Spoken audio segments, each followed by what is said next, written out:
Viewers, it's that time of the year again when political parties are gearing up to woo you, the voter, for your support, your votes. Even before the big 2024 fight, the political battleground is all set to witness a semi-final of sorts. All eyes are on the Election Commission of India. A 17-member team of the Election Commission is in Hyderabad as we speak. And remember, this is the last round of visits that the EC has undertaken to Chhattisgarh, Madhya Pradesh, Rajasthan, Mizoram, and now Telangana.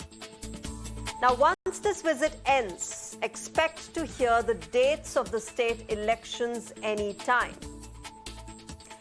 Let me go across to my colleague Madhav, who's getting us more details on this visit and, of course, the expected date announcement. Madhav, good evening. A lot of speculation doing the rounds that once this crucial Hyderabad visit of the Election Commission team ends, the dates of the upcoming state elections can be announced anytime soon. Anything that we know of when the EC can do that? Well, one thing is very clear that the Election Commission has visited the other 4 states that are poll-bound, and we're talking about Madhya Pradesh, Rajasthan, Chhattisgarh and Mizoram, and Telangana is the 5th poll-bound state that the Election Commission, which typically visits the state to assess and speak to all the stakeholders, including the government machinery, political parties and others, about the preparedness and any particular last-minute requirements that may be there in terms of what really is required as far as the elections are concerned. That's a formality that is normally completed, although it's not a hard and fast rule, but it's normally something that the Election Commission does ahead of all assembly polls. Now, with the 5th such state, that visit has now taken place with the Election Commission in Telangana, and also the fact that, remember, in 2018, exactly 5 years ago, the date of announcement of the poll was on the 6th of October. So we're around the corner in the same ballpark is when the Election Commission has actually visited this 5th and final state, and therefore, if they are to follow a similar schedule, as sources have indicated that the Election Commission will very much do in the months of November and December, then in that case, certainly we can expect that any day now, after the Election Commission returns from this visit of Telangana, we can very well expect the poll schedule. Remember, the Election Commission is very, very tight-lipped about, giving out details as far as the poll schedule is concerned, because it's at this particular time that the Model Code of Conduct comes into effect. And therefore, the Election Commission, whose job is to ensure that there is a level playing field as far as political parties are concerned, would in no way want to be seen violating that level playing field itself, which is why normally we see the process of announcement of poll schedules is kept under the wraps. In that event, in fact, we can tell our viewers that by late this week or perhaps next week is the kind of time frame within which we expect the poll schedule announcement to actually take place. And certainly at that point of time, the Model Code of Conduct comes into effect. Already we are seeing top leaders on the campaign trail. The Prime Minister himself in several locations. He's held about 3 rallies through the course of the day yesterday as well as today. And in that light, certainly polling and campaigning, I beg your pardon, for the polls that has already begun in the right earnest. So all eyes on when this particular schedule announcement will come in from part of the Election Commission, and all eyes will be on what that would really mean as far as the fate of the 5 state governments that are already ruling these 5 states are concerned. All right, Madhav, thank you very much for joining us and getting us more details on this crucial EC visit. Of course, the next few days and weeks are important. As we told our viewers that any time now, the Election Commission can announce those dates for the upcoming 5 assembly elections. Thanks, Madhav, for joining us right now. Now, remember, as we discuss this and as we speak about the Election Commission's visit, as usual, political parties are up in arms and not on issues so much, but the very dates of the assembly elections. Take, for example, Telangana. The state's chief electoral office is apparently making all arrangements to conduct the polls on the 7th of December. But the main opposition parties, the BJP and the Congress, are seeking a postponement by at least 2 weeks. And this is just the case of Telangana. But issues, anti-incumbency, women's safety, infrastructure, there's lots to talk about when it comes to the polls. And let's discuss this tonight. Let me straight away take this to my guests this evening. I'm joined by Sunil Yadav of the BJP. I'm also joined by Arshpreet Karyal of the Congress Party. Neerja Chaudhary, senior journalist, joins me, and Sai Shekhar Angara, senior journalist, also join me. Good evening to all of you. Thank you very much for speaking with Mirror Now. Appreciate you joining us. Neerja Chaudhary, to you first. The crucial visit of the Election Commission, of course, concludes after this Telangana visit of the team gets over, and they'll come back to the national capital, hold a meeting, and then announce the dates. When are you expecting this really to happen? I think the buzz is that next year we should hear the announcement of the dates and the notification to come. At least the political parties are expecting that. And the Prime Minister himself today in Telangana and Chhattisgarh, of course, where he has been, it was like Elane jung for the coming elections by him. It was a blistering attack of the kind we expect from Narendra Modi and have seen in the past, but really getting ready for the big battles that lie ahead. Yeah, clearly the Prime Minister has sounded the poll bugle. And Sunil Yadav, the Prime Minister today, of course, dropped that big bomb where he said that the BRS wanted to join the NDA and that KCR's son, he wanted to make his son the chief minister. Of course, now we've got a reaction from the BRS as well, saying that they never wanted to join the NDA and this sort of conversation never happened.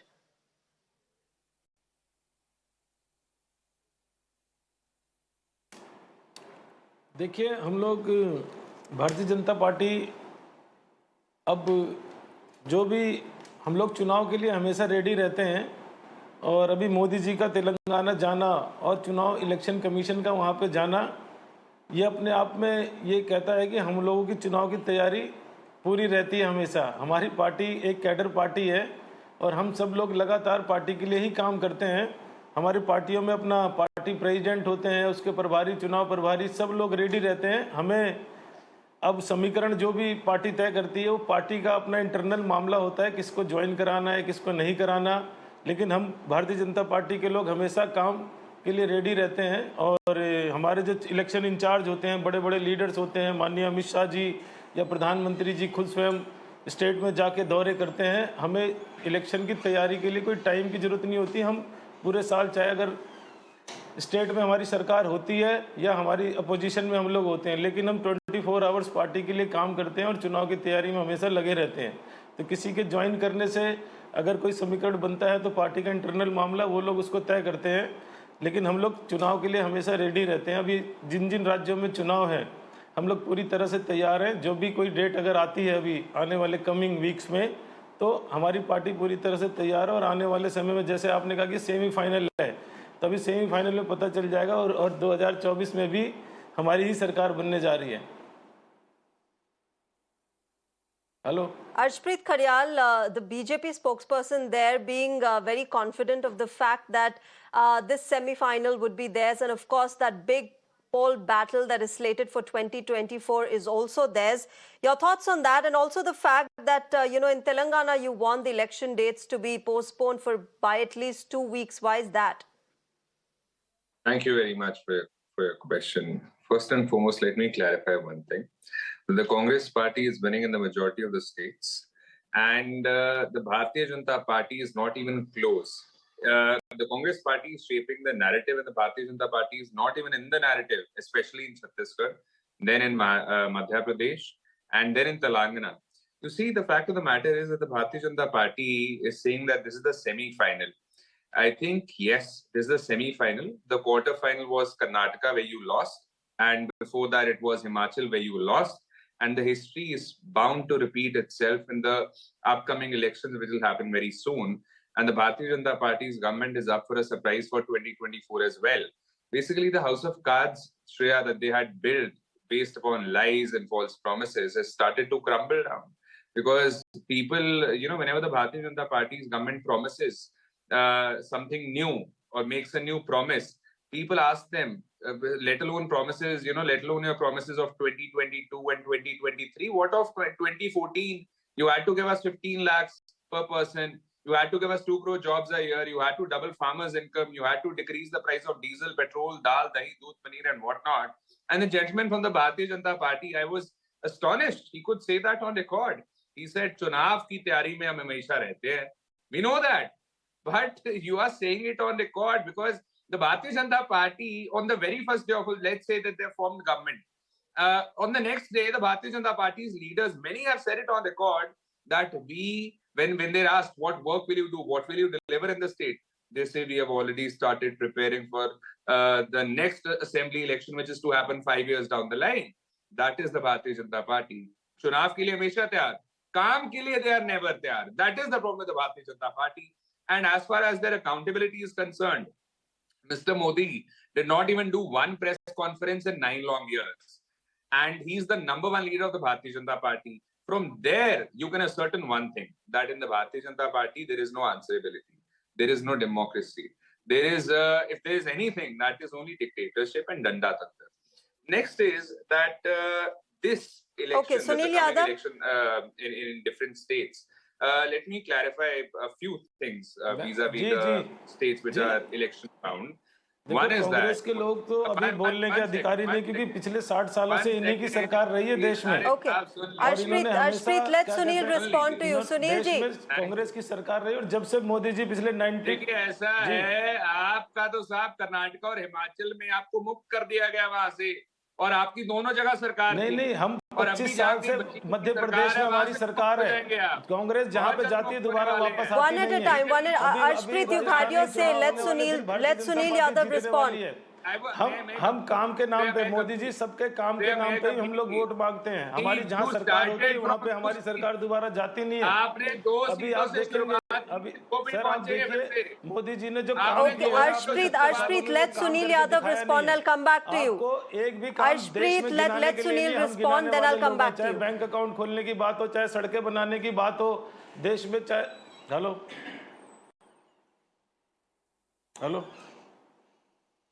Go ahead. Sunil ji, बोलिए. Hello Shreya जी, मैं इनको बताना चाहता हूं कि 70 सालों से Bharatiya Janata party की सरकार नहीं थी देश में, कांग्रेस की सरकार रही, और ये अपने काम, इनके घोटालों के आज भी जनता भूल नहीं पाई है। चाहे 2G घोटाला हो, स्पेक्ट्रम घोटाला हो, कॉमनवेल्थ घोटाला, घोटाले गिनाने लगूंगा तो इनको शर्म आ जाएगी अभी आप, और मोदी जी के काम गिनाने लग जाऊंगा तो पूरा डिबेट खत्म हो जाएगा। चाहे सड़कें बनाने की बात हो, चाहे कोरोना काल में वैक्सीन बनाने की बात हो, देश को बचाने की बात हो, चाहे गरीब कल्याण योजना के तहत राशन देने की बात हो, चाहे पेंशन योजना की बात हो, चाहे अभी आपने देखा पूरा विश्व G20 का इतना अच्छा आयोजन भारत ने किया, आज पूरे विश्व में भारत का नाम हुआ है। इनको सिर्फ केवल क्रिटिसाइज करना है। और जैसे भी आपने पिछली बार देखा 2014 में ये लोग बुरी तरह हारे, 2019 में बुरी तरह हारे, अब 2024 में ये लोग हारने वाले हैं। ये लोग घबराए हुए हैं। तो अभी जब इनके नेता जैसे ही चुनाव आता है तो मंदिर पे जाना शुरू कर देते हैं, और यही लोग कहा करते थे कि यहाँ पे लोकतंत्र है, यहाँ पे सेकुलर की बात करते थे। लेकिन अभी धीरे धीरे राहुल गांधी जी जाएंगे, फिर प्रियंका गांधी जी मंदिर जाएंगी, काम के नाम पे कभी वोट नहीं मांगेंगे। कांग्रेस ने अपने टाइम पे ये काम किया था, लेकिन हाँ, जनता के पास गिनाने के लिए बहुत कुछ है। आज मोदी जी को क्रिटिसाइज करते हैं ये। मोदी जी जब से देश के प्रधानमंत्री बने, देश का कितना विकास हुआ है। आज देश अर्थतंत्र में विश्व के 5वें नंबर पे है। धीरे धीरे मोदी जी इसको और आगे ले जाने का प्रयास कर रहे हैं। सड़कें बनाने की बात करें, टॉयलेट बनाने की बात करें, बैंकों में खाते खुलाने की बात करें, पेंशन देने की बात करें। ठीक है, ओके। इतने काम मोदी जी ने कर दिए कि आपको बोलते बोलते आप लोग थक जाएंगे। लेकिन ये केवल क्रिटिसाइज करने के लिए कांग्रेस के लोग बैठे हैं। Okay, let me bring in Sai Shekhar अंगारा टू द डिस्कशन। बौखलाए हुए हैं। ठीक है. Sai Shekhar Angara, what do you make of this? Of course, there are 5 upcoming assembly polls. There are lots of issues which are at stake, whether it's women's safety, infrastructural loopholes. There's lots. There's anti-incumbency playing out in several states. How do you really look at these 5 upcoming assembly elections panning out? See, the trends in different states are, not uniform in that sense. And wherever the BJP is in opposition right now, he's trying to catapult into the ruling position. And wherever the Congress is in power, they are trying to protect that, but then BJP is angling for the top slot. Similarly, and vice versa in the BJP-ruled states. And when it comes to Telangana, it is neither BJP nor the Congress, and it is a triangular fight here. And with Modi's blistering attack on KCR, today he has drawn the lines, battle lines very clearly, and it's a triangular fight. Until now, as far as Telangana is concerned, the fight was purportedly between the Congress and the BRS. But with Modi's visit, again, BJP apparently is trying to regain its lost ground. And he was very emphatic in many of his statements, which were countered by the BRS working president, Mr. K.T. Ramarao, very effectively soon after that meeting is over. This is as far as Telangana is concerned. When it comes to Chhattisgarh, the Congress is supposedly doing okay and giving a tough fight. And even though the BJP wants to capture power, it looks a little difficult. Whereas Madhya Pradesh, it has to be seen. It's going to be an interesting battle. Some surveys that have come out, like yesterday, Times Now has put out a survey where this fight is going to be very keenly fought. But Rajasthan BJP apparently is enjoying an edge, and Madhya Pradesh Congress is apparently enjoying an edge. And in Telangana, in my view, BRS is enjoying. Okay, let me also talk about Mizoram. Nirja Chaudhary. Yeah, Nirja Chaudhary, Mizoram, part of Northeast India, and unfortunately Northeast India gets talked about when we have conflicts like what we saw in Manipur and what we have been seeing in Manipur. How much of an impact do you think would it have on the elections in Mizoram? Do you think people would take into consideration the fact that N. Biren Singh, the Chief Minister of Manipur, still hasn't resigned after whatever has happened in the state, after what we've seen, that his party hasn't done anything against him, and the fact that Manipur continues to remain on edge after several months? Absolutely. Many people in the Northeast feel this, that the developments of Manipur are going to have a ripple effect, not in Mizoram, which is going to the polls, also in Nagaland and some of the other states. And that, the cookies, the chief minister continuing, not being held accountable for the violence that has gone on unchecked, and the cookies being at the receiving end of the violence often. And, the refugees who've come from Myanmar, settled in Mizoram, as well as many came to Manipur in the cookie land. So, given their kinship ties, it's going to affect the polls, certainly in Mizoram, it goes without saying. And also, Northeast is a state that the BJP had actually gone out of its way to win over. So why it has allowed, it baffles many, many people, why it has allowed Manipur to fester the way it has done in the last weeks. Even politically, it doesn't make sense, because you can say, yes, a polarization, Christian Hindu polarization may help it in Assam and may help it in Tripura, and these two states may account for 19 seats out of the 25 seats in the northeast of India. But given that entire northeast was virtually looking at the BJP, I think it seems to have been a short-term or short-sighted policy that they have followed electorally also. In the Northeast. But just to add a shot in the foot as well. The other states, very quickly, if I may, certainly, I went to Telangana about 6-8 months ago, and people were very clearly talking about 50-50 between BRS and the BJP. Today, when you go to Telangana, they are talking about the contest being between the Congress on the rise and the BRS. Not the BJP. Somewhere the BJP has lost ground in the last 6 months.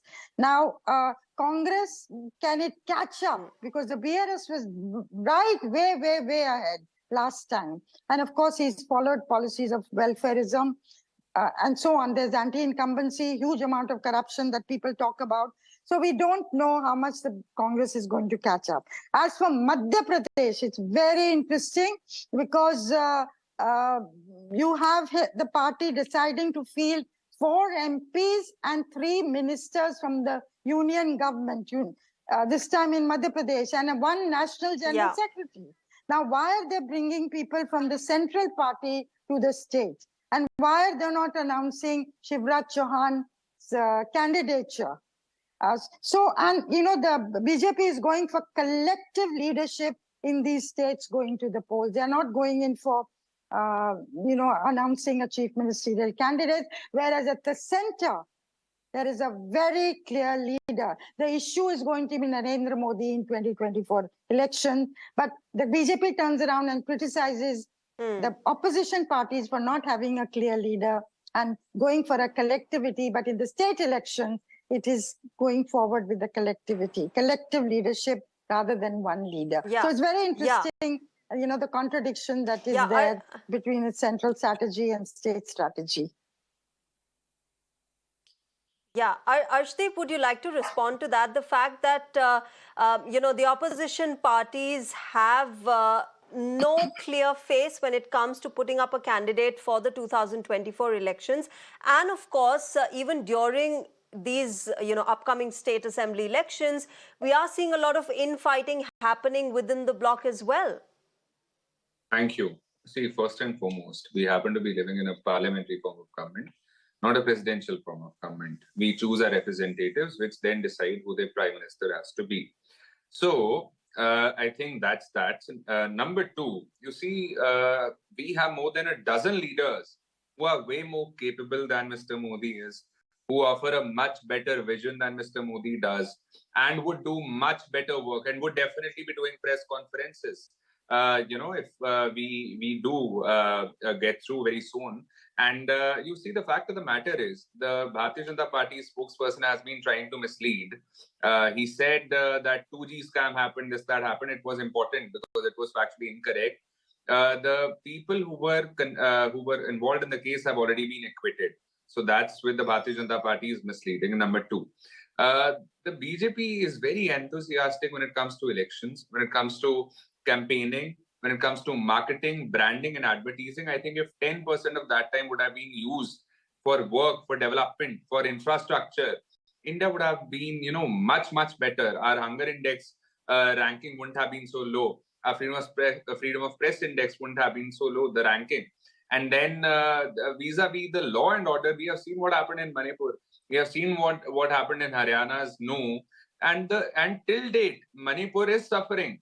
And the Bharatiya Janata Party spokesperson hasn't been able to, even suggest one good thing that the Bharatiya Janata Party has done. He said, 75 saal aapka raj tha, aapne kuch nahi kiya. I want to tell him one thing. 31 schemes of the Congress Party have been renamed and implemented by the Bharatiya Janata Party. That's what you do best. You copy and paste really well. And number three, you see, the Bharatiya Janata Party started from 2 seats.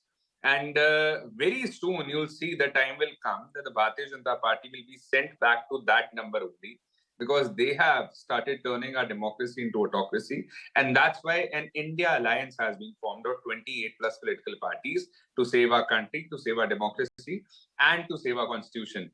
And with regards to these 5 states, election-bound states, I can say it with 100% confidence that the Congress Party will be winning majority of the states, majority. And number two, the Bharatiya Janata Party has nothing to show vis-a-vis work. They only have allegations. They only have names to call, the opposition leaders. And the Bharatiya Janata Party spokesperson, if he could convey this message to his government, please do not hate India.